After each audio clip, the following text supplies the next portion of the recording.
All right, last week it looked like any other home except for caution tape in the crowds and equipment. Inside, a man had been sucked into a giant sinkhole. Then on Monday, a bulldozer knocked down the entire home, revealing the gaping hole where a 36-year-old man, Jeffrey Bush, was sleeping when he was pulled into the crater as it collapsed under him. He died there. By Tuesday, that hole was filled up, the debris removed. They couldn't recover his body. Now it just looks like an empty lot. But everyone in that neighborhood is going to remember for a long time what happened there. And they say, in fact, they're having trouble sleeping now, as Fox 13's Kristen Wright is going to show you. Faithway Drive in Seffner is quiet now. Gone is the house and the heavy machinery. Left is the sinkhole that swallowed a man and the neighbors. Kathy Airy and her family live directly across the street.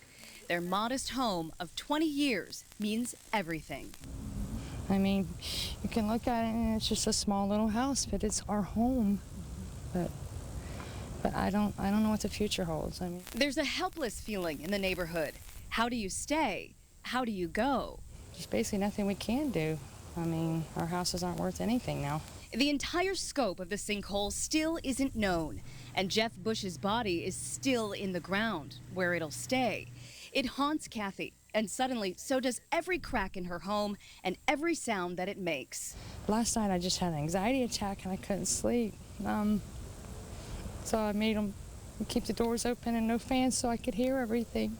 Engineers drilled holes in Kathy's yard to test for the possibility of sinkholes. They've told her that her house appears to be fine, but she says that's little consolation.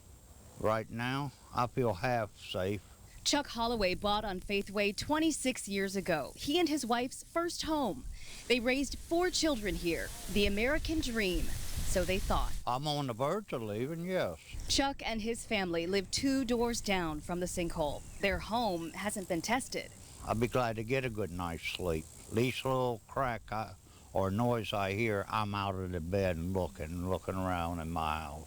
The new normal for the neighborhood is sinkhole repair trucks driving by most of the day and uncertainty. But anything can happen. We'll know more about it one day next week or next month, who knows. It's no way to live, but it's the only way for now. Believe me, I would love to just leave, but we can't walk away. I mean, this is our home. I basically... Jeff Bush's family would like to see some sort of memorial placed here. Hillsborough County Code Enforcement and engineers are working together to try to evaluate and see what can be done with this property and the 2 homes next to it, John. All right, thank you very much, Kristen.